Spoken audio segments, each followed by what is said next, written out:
a su programa preferido, Aprende Más, desde Radio Juventus. Con ustedes el profesor Heriberto Victoria, Joel Erinel.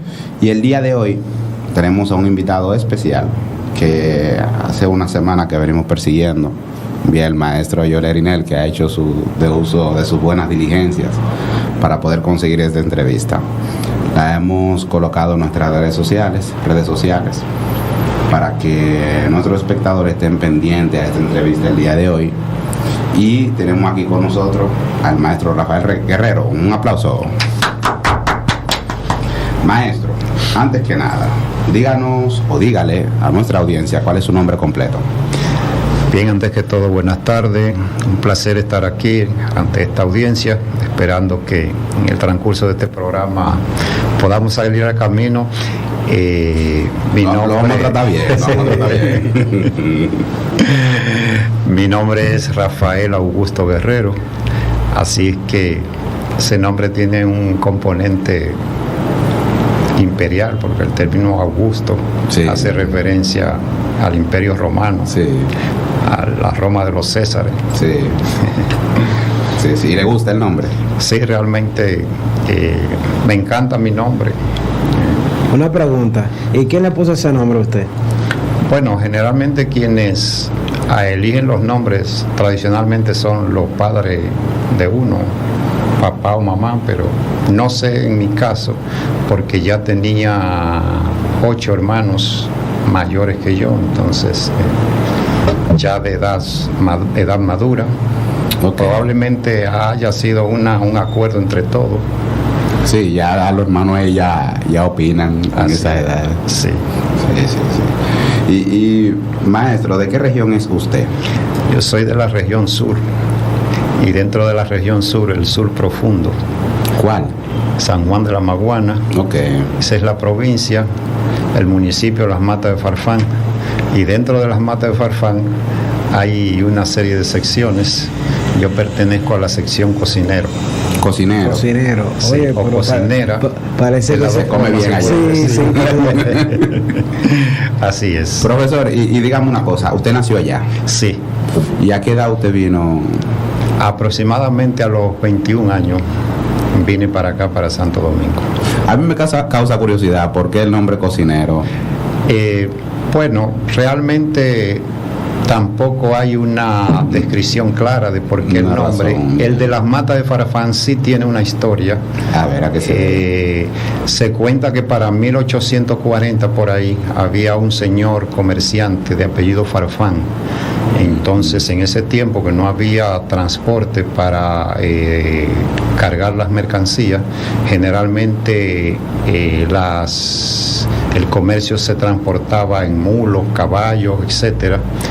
Y entonces este hombre traficaba su mercancía desde Azua a Elías Piña, Azua, Las Matas de Farfán y Elías Piña, y entonces hacía descanso tradicionalmente en una mata de tamarindo que todavía está allá, esa mata, solo que ahora es más pequeña porque ha ido perdiendo parte del follaje, y entonces ahí hay un parque infantil actualmente. Como el hombre era apellido Farfán, entonces le encomendaron al lugar Las Matas de Farfán. Mira, qué curioso. Oye, pero yo no me sabía ese dato. El final de las historias está bonita, Bueno, agárrense de ahí, podemos terminar la entrevista ya. Pero buenísima. Profe, ¿y cómo la región se llama El Cocinero? ¿Cuál sería su comida favorita? Bueno, la comida tradicional del dominicano, arroz y habichuela. La bandera. Antes que la carne, me gustaría acompañarla mejor con un plato de ensalada verde. Pero como carne de vez en cuando. De vez en cuando, sí. A veces sé preparar un pavito ahí, medio sabroso. Sí. ¿Le gusta el pavo? Sí, me gusta. Ya me está dando hambre. Supiera que yo no puedo disfrutar el pavo todavía. ¿Qué no? ¿Verdad? No es que no lo he comido, sino es que todavía no le he encontrado el gusto. Lo que pasa es que eso tiene su truco. Puede ser. Sí, tiene su truco. Sí. Es muy posible. Entonces, como nunca le he encontrado ese gran sabor, no me afano en pedirlo. Ya. De esos días que le preguntan, ¿qué tú quieres hoy de comida? No he visto en esa tesitura. Profe, ¿qué sería para usted un día perfecto? Bueno, Describir un día perfecto sería levantarme más o menos a las 6 de la mañana, 6:15, poder prepararme, leer un poco, meditar en alguna porción de un texto que sea espiritual, desayunar. Generalmente la esposa mía nos levantamos juntos y mientras yo me voy preparando ella va haciendo algo de desayuno y entonces generalmente salgo de casa desayunado. Eso es muy de bueno. manera tal que Lo atienden bien, lo Eso es atienden muy bien. bueno, eso es muy bueno. ir al trabajo, poder hacer mis actividades, ayudar a algunos de los compañeros allá en labores y entonces regresar nuevamente para descansar. Y esa es la rutina del día a día. Ok. ¿Y usted a qué dedica el tiempo libre cuando tiene un chancecito? Mi tiempo libre generalmente está matizado entre la lectura, exploración de documentales, mayormente de carácter científico y a veces en aspectos tecnológicos, porque como esa es mi área, no quiero descuidarla y entonces quedar un poquito obsoleto. Entonces, entre la lectura y la exploración y ver algunos videos documentales en YouTube, por ejemplo, pero también me dedico a escribir. Correcto. Sí. ¿Y qué escribe, profe? Bueno, escribo mayormente asuntos de ensayo. Por ejemplo, he escrito en el área educativa y voy a aprovechar entonces para presentar ante ustedes este libro. Se llama Giro 360, Educación Siglo XXI. Ese es un proyecto que desde el 2015 más o menos estoy desarrollándolo. Anterior a ello ya había participado en algunos proyectos de revisión de libros para amigos. Por ejemplo, con José Hernández he participado en 2 proyectos. Uno hace 2 o 3 años se publicó y este es una publicación más reciente, se llama Honremos sus legados. Este habla sobre los padres de la patria y las personas que estuvieron involucradas en la gesta de independencia. La modalidad de este libro es que se presenta la historia de los personajes y entonces a continuación se describen sus hazañas en poesía o en forma de acróstico. Ok. Sí. Profesor, ¿y dónde la gente puede conseguir esos libros? Bueno, este libro, Honremos sus legados, está actualmente en Librería Casa Cuesta, Santiago y Santo Domingo, y también está fungiendo como representante en la editora Santuarios. Así es que los que quieran conseguirlo pueden comunicarse a Casa Cuesta o pueden de manera particular en la editora Santuario o también a través de los teléfonos de mi amigo José Hernández y también de su servidor pueden conseguir el libro. Ok, vamos a poner en la descripción del video, Ok. vamos a colocar los teléfonos para que puedan contactar por ahí, por esa vía también. Exactamente. Y si usted me puede facilitar lo de la librería también para que tengan el abanico de posibilidades. Ok. Porque al final lo que a usted le interesa es que la gente pueda adquirirlo. Sí, correctamente. Este libro todavía no está en circulación de venta masiva, sino que ha sido un proyecto de ensayo. Han habido algunas publicaciones, pero de manera de distribución personal. Pero ya pensamos en un proyecto más agresivo que pueda estar destinado al público a través de impresiones masivas. Ok, en el segundo libro que usted nos presentó, usted nos hizo una pequeña introducción de qué trata, pero en el Ajá. anterior no. Ok. Sería interesante. Este Giro 360, Educación Siglo XXI, es una obra pensada mayormente al enfoque de la problemática educativa de nuestro país durante los últimos 50 años. Tomando en cuenta algunos elementos que conforman la educación, el libro se va documentando en 3 o 4 pilares fundamentales. Como ya había dicho, problemática educativa. Otro elemento es un enfoque de crecimiento personal, sea, es un libro que promueve la autoeducación. Claro. A través de las lecturas que están allí y algunas historias, el individuo que está en contacto con él se va concientizando de manera interna y pensando, bueno, debo cambiar, debo ser diferente. Ahí se aplica lo que se le llama metacognición. Exactamente.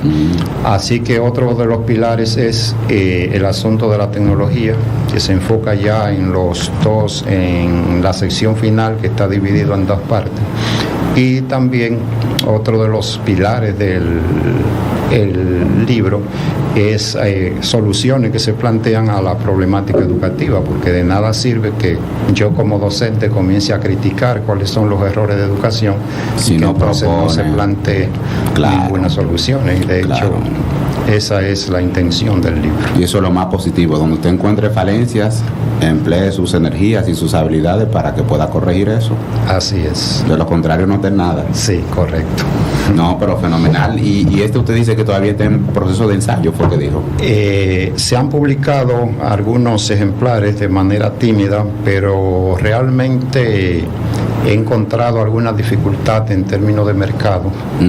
Y entonces, analizando esto, la inversión, por ejemplo, para la impresión de una obra como esta es sumamente costosa. Claro que sí. Entonces, cuando pongo en equilibrio el asunto de costo, retorno a un tiempo determinado, todavía no he encontrado como el ambiente ideal o el elemento ideal para sacarlo a circulación.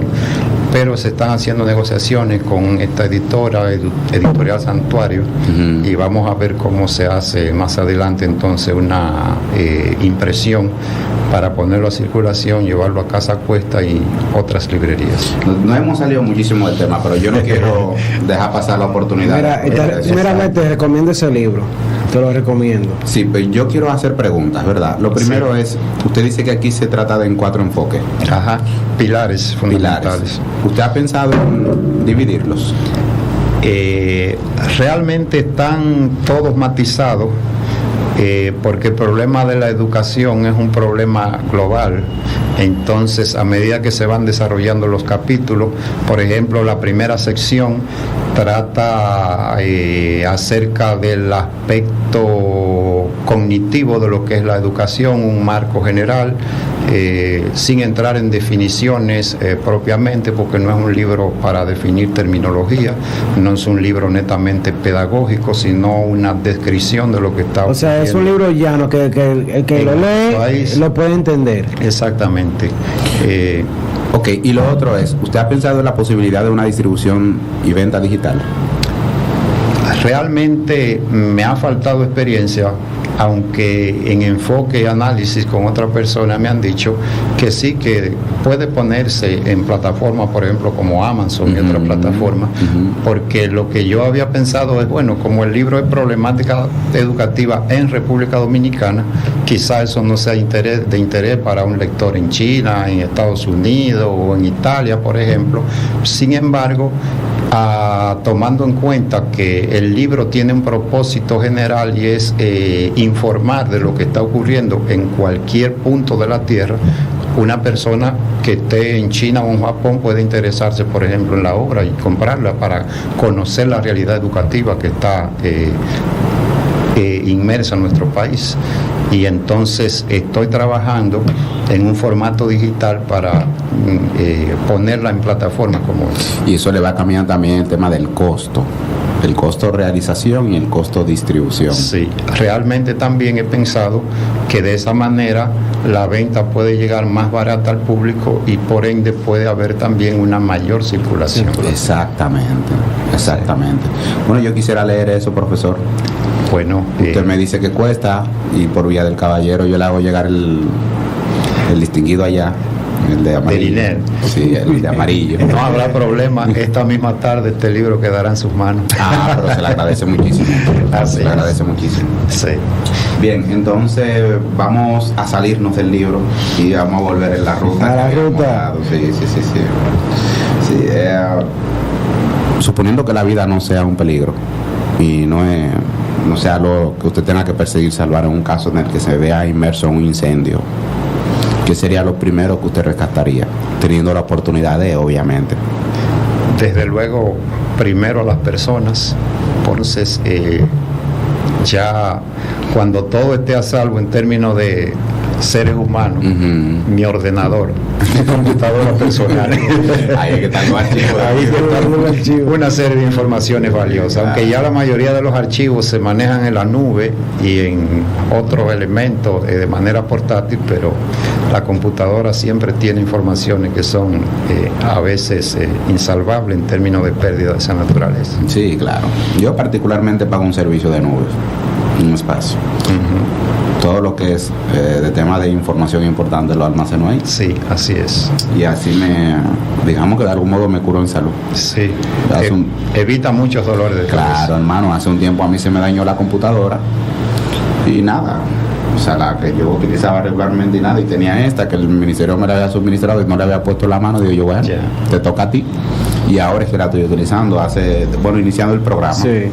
Iniciando el programa. O sea, de octubre para acá es que yo la estoy utilizando con frecuencia. Correcto. Y toda mi información en la nube. Fue solamente vincularme y empezar a descargar lo que...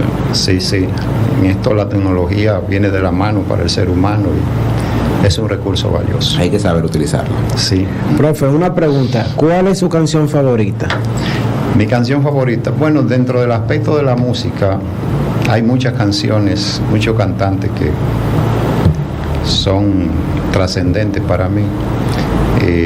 Por ejemplo, hay un cantante mayormente del género cristiano, Marcos Vidal, le llaman, de España. Tiene muchas canciones cristianas. De hecho, un cantante muy prolijo en el área de la canción.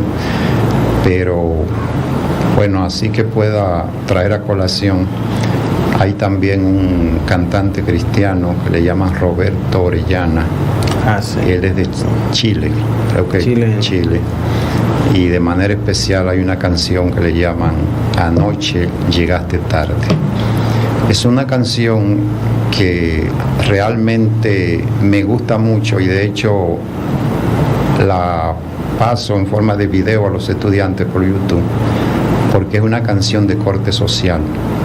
En esa canción se describen la problemática de la familia de hoy, jóvenes saliendo a medianoche y llegando en la madrugada, muchas veces a escondidas de los padres o en situaciones que los padres no pueden controlar, y como está la violencia y la delincuencia, entonces hay muchos problemas por esa situación. Así que en esa canción el padre va aconsejando al hijo de forma tal que le va explicando algunas cosas, los peligros que hay en la calle, cómo él como padre pudiera ayudar para que él pudiera entender esa situación, y entonces en base a esa temática se va desarrollando la canción. Pero interesante. Sí, les recomiendo incluso a nuestros oyentes que en el portal de YouTube puedan buscar esa canción, ese video de Roberto Orellana, Anoche llegaste tarde. Roberto Orellana, Anoche llegaste tarde. Así es. Ha de tener pendiente ahí. Maestro, saliéndonos un poco de su preferencia, ¿verdad?, en el tema de la música, yo quiero hacerle una pregunta un poco más trivial. Es una pregunta que para el dominicano generalmente la respuesta es sencilla. Donde ciertos productos escasean y es lógico entonces que los precios suban, ya llegará un momento cuando estará más barato, pero en términos real me duele realmente el bolsillo cuando tengo que dar 60 o 70 y hasta 80 pesos por un aguacate. El último aguacate que compré, dicho sea de paso, compro esa fruta casi siempre en un lugar específico ahí en la zona de Los Minas, y entonces cuando la vendedora me da el precio, me dice 80 pesos, y dije, ¿cómo? ¿Tan caro? Y me dice, sí, quería dejarlo ahí. Es que lo bueno cuesta caro. Sí. Y realmente yo estaba convencido de que sí, de que el aguacate era grande y valía la pena, y lo pagué sin mucha retaíla, pero realmente están caros los aguacates. Y en cuanto al valor que le dan a las personas al aguacate, porque aquí hubo un maestro que se sentó y dijo, el aguacate para mí es como la carne. Usted lo tira al lado del arroz con habichuela y con eso yo resuelvo. Sí, realmente, y a mí que me gusta la ensalada verde, como le dije, cuando se acompaña de aguacate, entonces todavía mejor. Es otra cosa, Sí. otra fragancia. Así que el dolor de cabeza mío es cuando yo termino de comer y de repente voy a la nevera y veo que hay un aguacate ahí y a mí se me olvidó Concha. de comer. Y realmente en esta misma semana me ha ocurrido 2 veces ya. No, pues usted tiene problemas. No, primero abra la nevera y cheque. Sí, sí. Pasó eso en una ocasión con mi esposa, que ay negro, había un aguacate ahí. Yo, mira, óyeme lo que te voy a decir, después que yo coma no me digas que hay un aguacate. Tú lo pones en la cena, lo botas, se lo da a alguien más, pero no me digas eso porque para hacerme sentir mal. Sí, sí. Ya el tiempo perdido no se recupera. Así es. Y el aguacate sin comer tampoco. Profe, ¿usted de frío o de calor? Bueno, realmente yo no me adaptaría a vivir en un país como Estados Unidos, por ejemplo, que tiene climas que son extremos. Me gusta mi clima templado, así como en los países tropicales. Y en República Dominicana hay un clima que, aunque hace un poquito de calor a veces en los meses de julio, agosto, por ahí, pero es un calor tolerable. Y cuando suele hacer un poquito de frío, también es un frío moderado. Pero para el calor mejor prefiero el frío. Claro, Sí. claro. ¿Qué usted haría mañana, profe, si se gana la loto? Quería jugar. Importante es que nadie se saca sin jugar, y Claro. entonces yo por principio no juego. Pero siguiendo la dinámica de la pregunta, hay cosas que uno tiene como establecido, y entonces por principio, cuando me entra una cantidad de dinero, lo primero que yo haría sería apartar una parte para el Señor, Ok. la iglesia a la que pertenezco, y entonces hay otra parte que precisamente podría destinarlo a estos proyectos, porque realmente parte Bueno, del ya ahí se componente- acaba el problema económico. Sí, sí, Sí, así claro. Claro, eso sería muy importante. Profe, ¿su libro favorito cuál es? ¿Y Bueno. por qué? ¿Y por qué? Entre todos los libros, el libro de libros, la Biblia, es mi libro favorito. De hecho, lo leo casi todos los días, o la leo casi todos los días, porque ese es un libro completo. Y aunque no tiene la temática de un libro común, que usted quiere buscar, por ejemplo, un tema de salud y encuentra todos los consejos ahí, Sí. sino que tiene que ir buscando una parte acá, otra parte allá. Sin embargo, en la Biblia usted encuentra consejos sobre salud, consejos sobre higiene, consejos sobre finanzas, y sobre todo el aspecto del conocimiento del plan de salvación que Dios nos ofrece a través de la persona de Jesucristo. Amén. Amén. Maestro, díganos, ¿dónde usted cursó sus estudios primarios, secundarios? Ok. ¿Se acuerdan de la sección cocinero? Sí. Sí. Allá en la sección cocinero. Volvemos atrás. Cuando usted sale, por ejemplo, de las matas de Farfán que va hacia Elías Piña, eso en dirección este-oeste. Yo no he ido a San Juan. Pues vamos a tener que invitarlo entonces una Estoy vacación. feo, Eh, estoy feo yo para No, pero Sí. mi mamá es de allá, yo he ido pocas veces. yo sé que llegué de allá porque ellos me lo han comentado. Sí. Pero yo pésimo, porque el tema mío es que a mí me gusta mucho hacer turismo interno. Sí. Tú lo sabes que Sí. yo salgo mucho a rotutear, pero San Juan nunca ha sido como un punto de referencia. Bueno, Y ahí la falla es mía realmente. ya. Pues sí, entonces a escasos minutos saliendo de la población está la entrada hacia Cocinero, y justamente en la entrada, a orilla de la carretera principal, hay una escuela primaria que le llaman Paul Harris. Ok.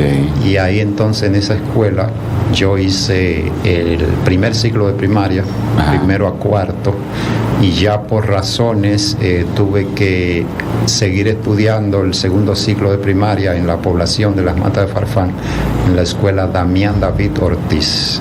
Ok. Ya la secundaria inicié en el Liceo Municipal Mercedes María Mateo, pero estando en tercer grado de secundaria, entonces llegaron unas propuestas para jóvenes que quisieran estudiar magisterio, y entonces aplicamos una serie de exámenes, parámetros, etcétera, y estando en tercer grado, solamente con el segundo aprobado, entonces pasamos a San Juan de la Maguana, a la Escuela Normal Urania Montaz. Ahora es parte de los institutos Salomé Ureña. Sí. Y allí entonces hicimos cursos de formación docente, mientras también desarrollábamos el aspecto de la secundaria. Ok, vamos a parar eso ahí un momentico, porque ya ahí como que estamos entrando en otra dinámica y otra tesitura. Sí. Vamos a hacer una pequeña pausa, ¿verdad? Y regresamos en breve. Quédense con nosotros. A ver, no me diga que ese fue tu smartphone. Entendemos entonces de que lo debes de cambiar. Por eso, Ashford Smartphone te resuelve y te pone adelante. Escribiendo al WhatsApp al 849-272-8073. 849-272-8073. Ashford Smartphone. ¿Necesitas crear el logo de tu negocio y no sabes por dónde empezar? Carbón y Papel Soluciones Gráficas es donde debes de llamar. Somos una empresa dedicada a la creación, diseño y personalización de artículos promocionales. Nuestro WhatsApp es 829-262-7595. Instagram Carbón y Papel. Estamos ubicados en la calle 14, número 60, frente al Colmado Bienbo, Barrio El Paraíso, Los Alcarrizos. ¿Tu aire acondicionado dejó de funcionar? Contacta con HRC Home Repair Center, una compañía especializada en artículos del hogar y oficinas. Llámanos al 809-364-9801. Encuentra en nuestras redes sociales como Home Repair Center. Y mucho más al mejor precio del mercado. Llámanos o escríbenos al WhatsApp 809-299-9961. Encuéntranos en nuestras redes sociales como @madetechrd. Recuerda, Madetech, soluciones tecnológicas que te resuelven. Renta, compra o trae un vehículo con nosotros. Contacta con Revuelo Autosol para obtener los mejores vehículos del mercado. Llámanos o escríbenos al WhatsApp al 829-333-5489. 829-333-5489. Estamos en Instagram como @Revuelo Autosol.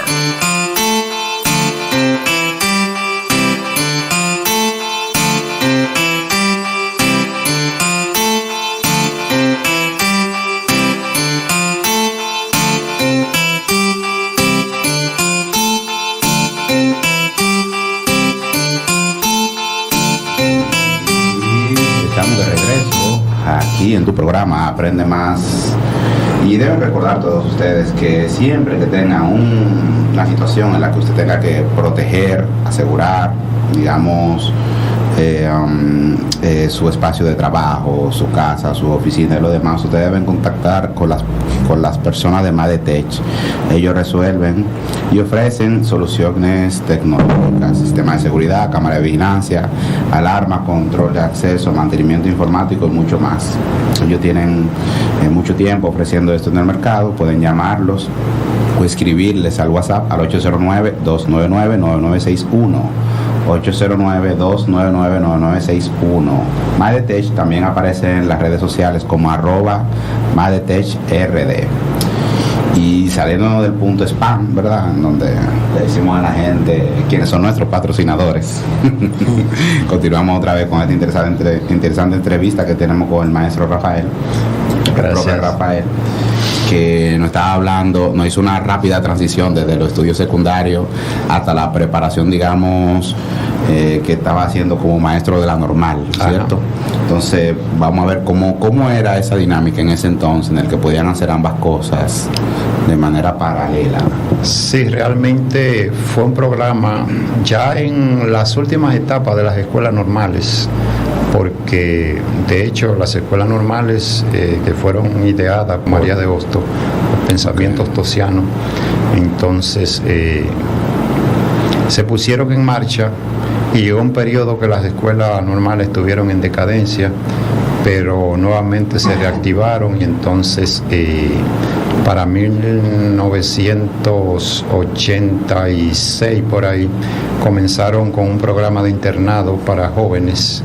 La dinámica era entonces reclutar talento en toda la provincia del sur a través de pruebas, test de evaluación, etcétera, y los que aplicaban de acuerdo a la medida de escala eran trasladados a San Juan de la Maguana en un periodo de internado por 3 años. Allí se le formaba en términos del bachillerato y también las asignaturas que correspondían al plan de estudio de la pedagogía en sí. El proyecto estaba diseñado para que el maestro saliera con lo que era antes un profesorado, más o menos. Sí. Pero realmente hubo una disparidad entre el plan en sí, eso porque ni siquiera bachiller salimos. ¿Cómo va a ser? Sí, y ese fue el primer trauma que yo tuve cuando yo iba a ir a la universidad, que entonces estaba buscando los documentos. No, que todavía te falta completar el bachillerato. Y yo dije, no, pero es ilógico, porque yo tengo un título que me acredita a mí como maestro normal primario. Claro. Que dicho sea de paso, un maestro normal en 1990-91, en la época que yo me gradué, era como un agente que había salido de la NASA. Sí. Usted llegaba, y yo por ejemplo que tenía 21 años para esa época, con un título de maestro normal, donde yo llegaba a una institución educativa, me hacían reverencia como el compadre cuando se quita el sombrero, porque en esa época, dicho sea de paso, había una deficiencia de docentes preparados y entonces para suplir esa situación había que emplear a bachilleres en servicio. Claro. Que después entonces se fueron sustituyendo, ampliando esos planes de estudio y ampliando programas de licenciatura en las universidades para poder contrarrestar esa situación. Pero de hecho aprendimos mucho, fue una experiencia porque allí se nos enseñó disciplina, se nos enseñó a estudiar de manera esforzada, con técnicas de estudio y una serie de cosas. De manera que salimos de ahí con herramientas para nosotros conquistar en el ámbito educacional, porque ya con esas herramientas y las técnicas que teníamos, cualquier carrera en cualquier universidad nosotros podíamos hacerla sin mucha dificultad. Pero, pero me deja entonces con la pregunta de que cómo hacen cuando entonces no lo quieren reconocer ni siquiera como bachilleres. Bueno, en mi caso, cuando yo decidí ingresar a la universidad, creo que fue en el año 1992, por ahí, tuve que completar el plan de estudio. En ese caso me sometí a un curso intensivo, en ese tiempo le llamaban estudiante libre, sí. Era la modalidad. Sí. Entonces eso no hace mucho que lo quitaron. Lo quitaron. Bueno, precisamente haciendo las diligencias en el Ministerio de Educación me encontré con un señor que incluso nos había asesorado allá dando algunas charlas y cursillos en la Escuela Normal de San Juan de la Maguana. Él era director de un liceo aquí en La Noche, en San Luis, y entonces él me hizo la diligencia para que yo no perdiera la universidad en ese año. Pero para beneficio de los otros maestros normales, como 3 años o 4 después, el Ministerio de Educación reconoció el error y entonces a través de una ordenanza dio por sentado que los maestros normales ya tenían su título de bachiller también aprobado. Pero no le reconoció licenciatura. No, la licenciatura no se reconoció. Ni algunos créditos o... Tampoco, fue comenzar de cero. Pero de hecho agradecemos toda la dinámica, todo el conocimiento, como le había explicado.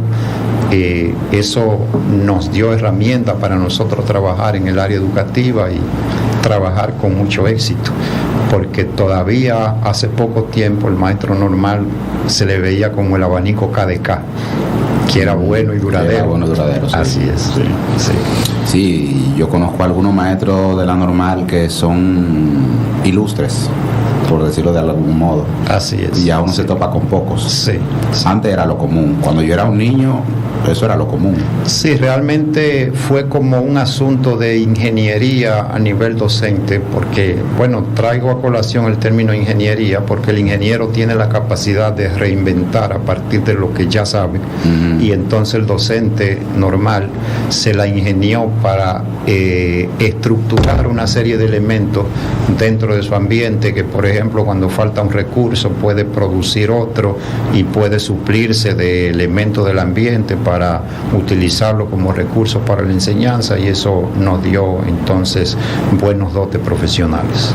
Correcto, ok, fenomenal. Entonces, profesor, ¿hay alguna historia que hayan dicho sus profesores de usted, que hayan contado, quizás en esos estudios primarios? Antes, usted recuerda que era de regla que los padres o los tutores tenían que ir a retirar las calificaciones y tener una conversación con los maestros. Hoy en día es un poco más informal. Sí. Y se debe mucho al interés de los tutores, obviamente, porque sigue siendo la misma exigencia. Pero uno siempre tiene un recuerdo de eso.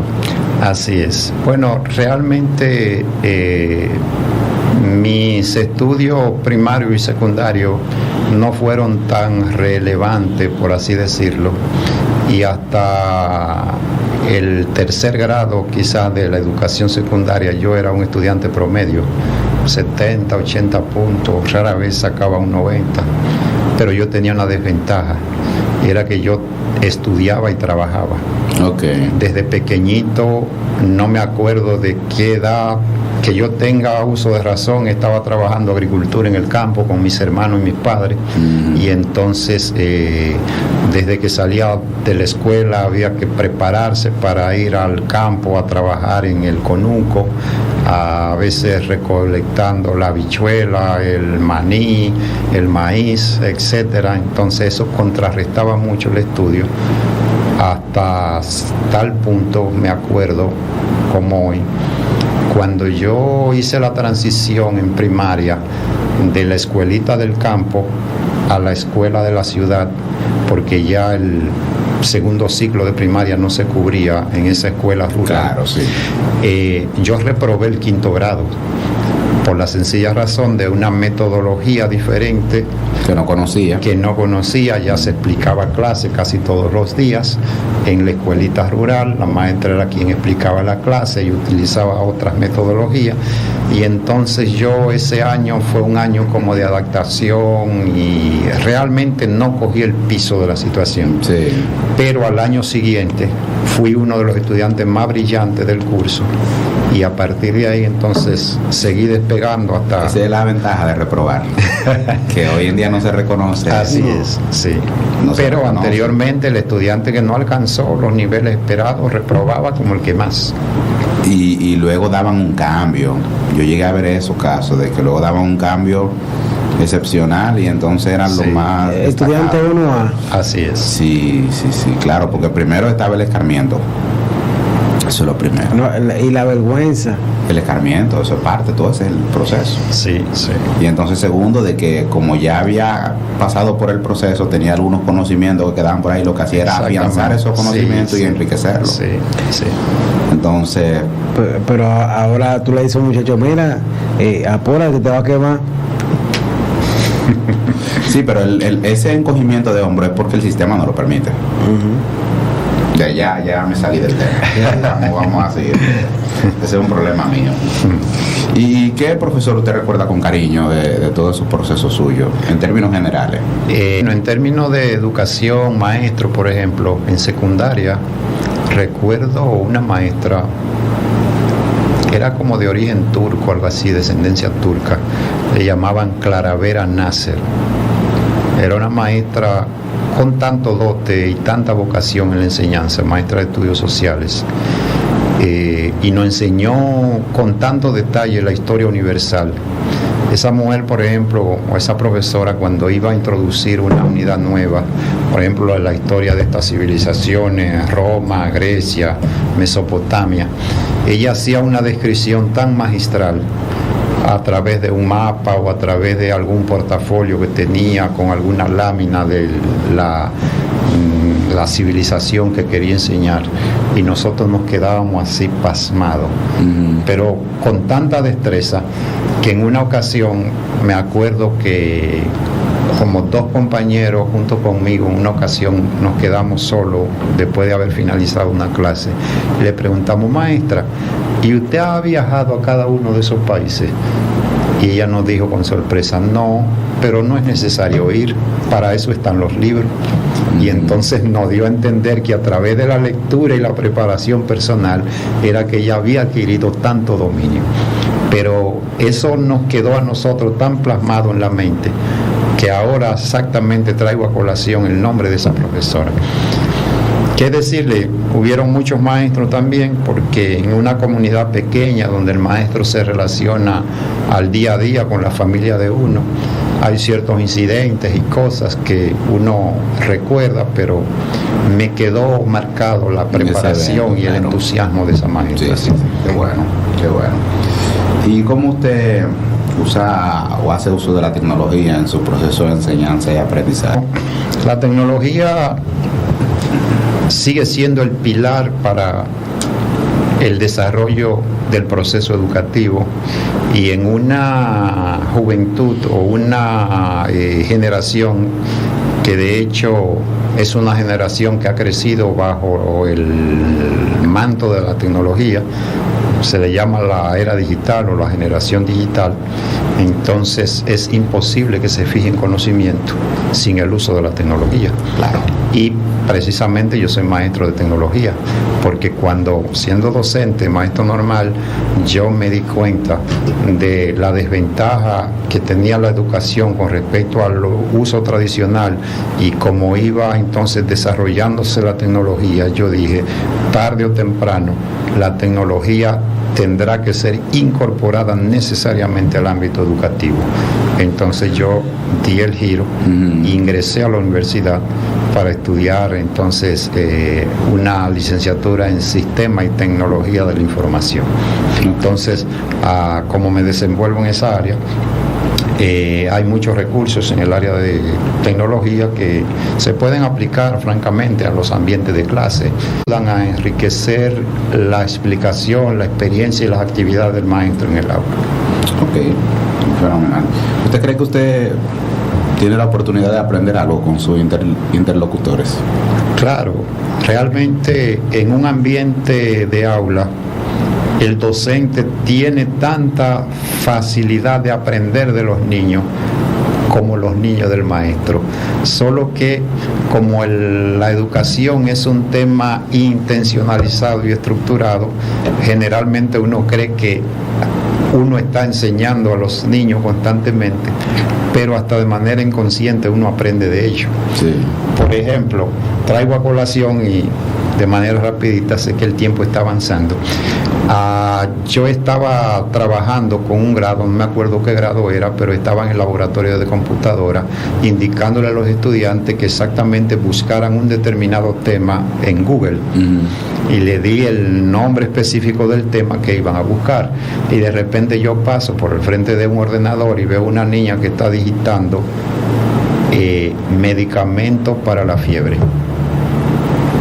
Y yo vi como una disparidad en cuanto al tema dado, y yo en ese momento la reprendí, le dije por qué estaba en eso, y la hice volver a la búsqueda. Y después una compañerita me dijo: profe, es que ella tiene una niña más pequeña que ella que está enferma en la casa. Y eso me trajo una lección de poder aprender que realmente no es lo que el maestro quiere enseñar en un momento determinado, sino que el alumno está en capacidad de aprender de acuerdo a la necesidad, porque en ese momento, ¿qué necesitaba esa niña?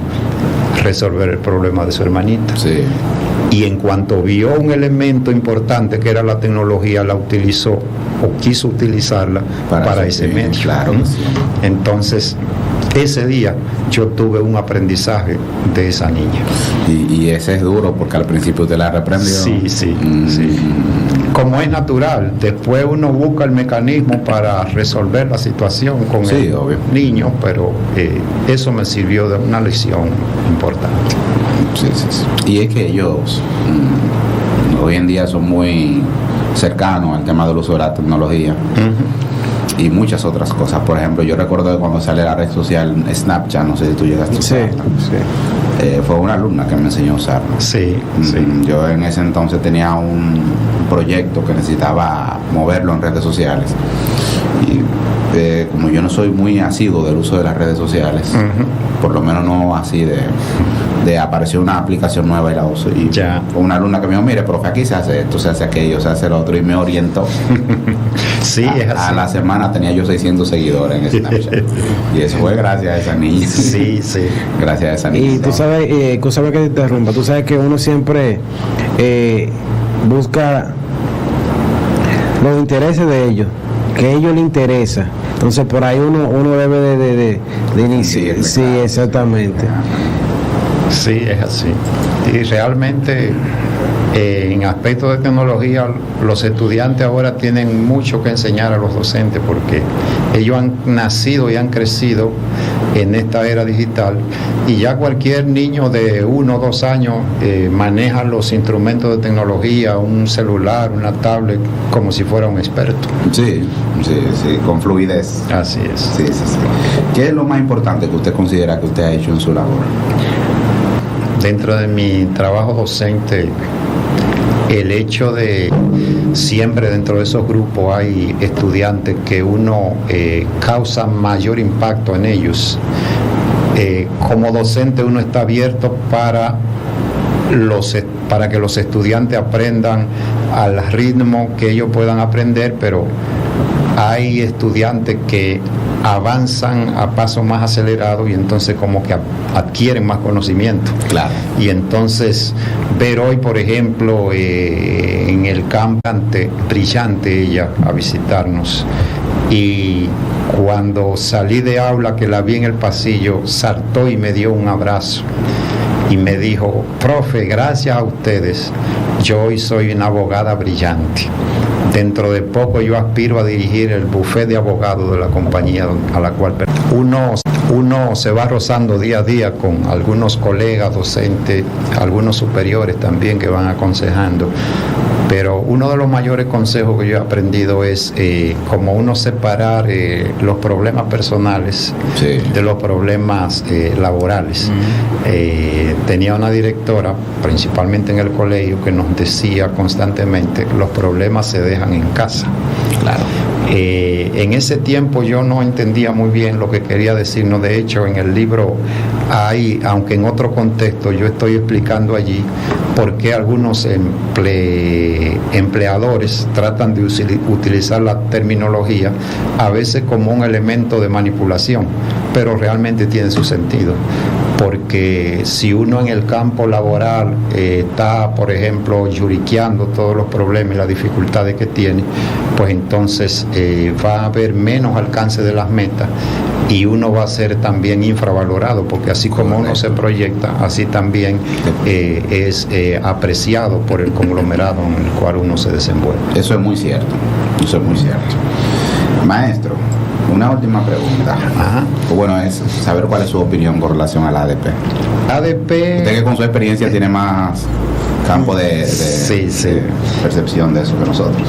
Es el gremio que aglutina a todos los maestros del sector público de República Dominicana. Entonces, tiene su razón de ser, porque dentro de todos los enfrentamientos que ha tenido el maestro por busca de reivindicaciones y de mejora para la calidad educativa misma, la ADP ha jugado un papel ponderante.